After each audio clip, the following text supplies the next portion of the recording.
think what goes with the straw bale design is that you need broader overhangs because they are protecting the wall from rain infiltration.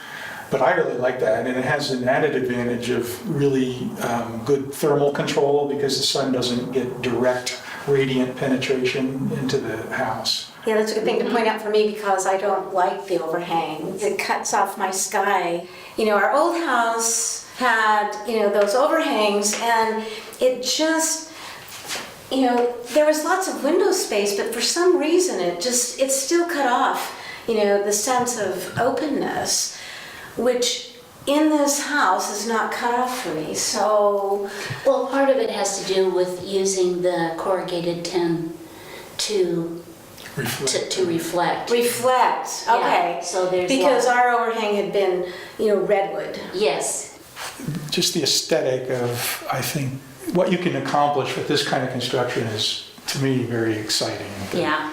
It's very appropriate that this is 600 square feet because that's one of the options we're exploring is, would the straw bale be our main structure or would it be an accessory dwelling unit type structure that we would then live in temporarily while the main unit's being built? Because I was wondering, you know, just spatially how that would feel. Yeah. And this gives me a very good sense of that.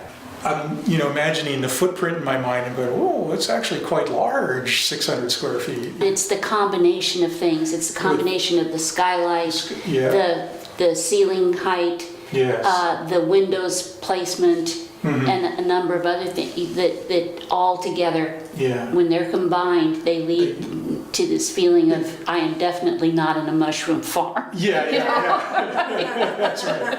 Yeah. Well, and I want our main house to be straw bale. Yeah, well, that certainly could be the case. Okay. Yeah.